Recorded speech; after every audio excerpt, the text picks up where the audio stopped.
Bonjour à tous, donc voici la deuxième et dernière séance d'AP pour réviser tout ce qui est notion de fonction avant d'attaquer le chapitre du coup suivant qui concernera les fonctions. Dans un premier temps, exercice 5, on considère ce programme de calcul qui choisit un nombre, lui ajoute 5, multiplie la somme obtenue par 3 et enfin soustrait 6 au produit obtenu.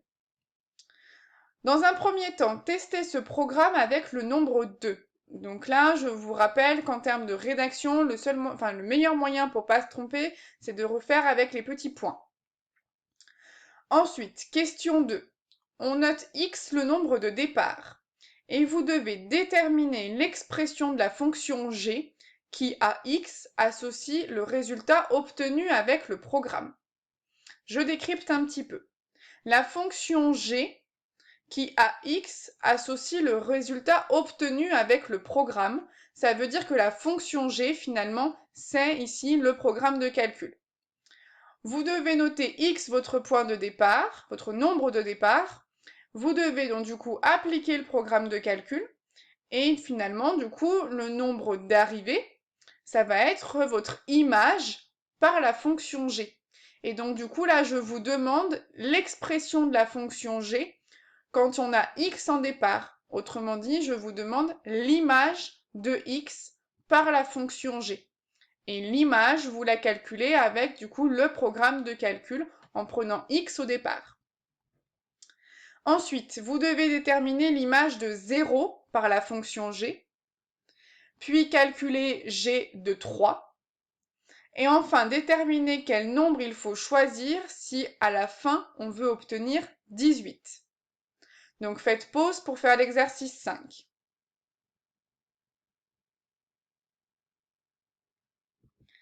Nouveau rappel ensuite concernant les fonctions, la courbe représentative d'une fonction, donc la courbe qui représente notre fonction ici f. Donc la courbe ici, elle est tracée en bleu. Vous avez l'axe des abscisses à l'horizontale qui représente du coup l'entrée, donc les antécédents de la fonction, et l'axe des ordonnées à la verticale qui représente les nombres de sortie, c'est-à-dire les images. Donc, pour un x en entrée, on a y égale f de x en sortie. Ça veut dire que le point x en abscisse et y en ordonnée, il est sur la courbe. La courbe, c'est l'ensemble des couples antécédents-images pour la fonction. Donc ici, quand on a x en entrée et que du coup on cherche l'image de x, ça correspond du coup à l'ordonnée du point d'abscisse x pour la courbe bleue. Donc, on va se servir de ce rappel pour traiter l'exercice 6. Donc, vous avez ici un graphique qui représente une fonction qu'on appelle k pour des x compris entre 0 et 16. Donc, ça veut dire que sur l'axe des abscisses, ici, on est entre 0 et 16. Je vous demande l'image de 8 par la fonction k. Donc, vous devez le lire sur l'axe des images, l'axe vertical. Ensuite, je vous demande quels sont les antécédents de 2 par la fonction k. Donc ici, 2 joue quel rôle, donc sur quel axe on le regarde.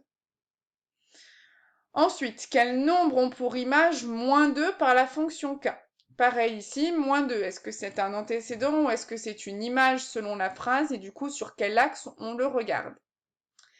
Et enfin, quels sont les antécédents de 0 par cette fonction k. Donc faites pause pour faire l'exercice 6.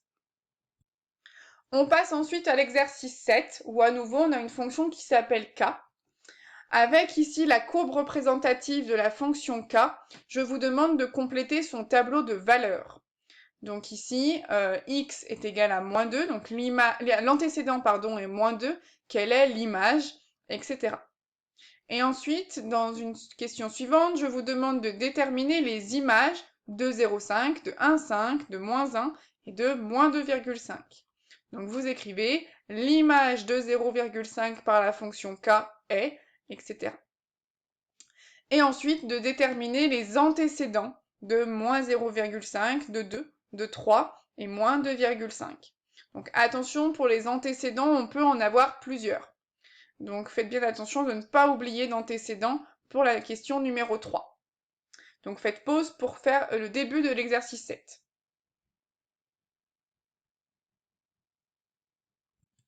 On continue l'exercice avec la question 4 où je vous demande de déterminer les abscisses des points dont l'ordonnée est négative. Donc l'ordonnée, je vous rappelle, c'est sur l'axe vertical. Question 5 ensuite, de déterminer le ou les nombres qui ont ou qui a un seul antécédent par la fonction k. Donc vous cherchez, si ça existe, s'il y en a plusieurs, de nombres qui n'ont qu'un seul antécédent par la fonction k. Et enfin, dernière question, que peut-on dire de l'image de 2 et de l'image de moins 2? Donc faites pause pour finir l'exercice 7. Dernier exercice pour cette séance d'AP, l'exercice numéro 8, où on considère une fonction f qui est définie par la formule f de x égale x carré moins 2x moins 1. Donc ça veut dire ici que cette fonction, elle prend le nombre x, elle le met au carré, ensuite elle enlève 2 fois ce nombre x, et ensuite elle soustrait 1. On fait ça pour le x qui est compris entre moins 1 et 4. Je vous demande de compléter le tableau de valeurs, autrement dit de calculer ici les images de ces 6 nombres par la fonction f. Et ensuite, une fois du coup que vous aurez vos couples antécédents-images, vous pourrez le représenter donc graphiquement sur le repère qui est donné.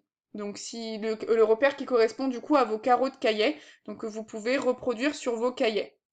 Bon travail à tous!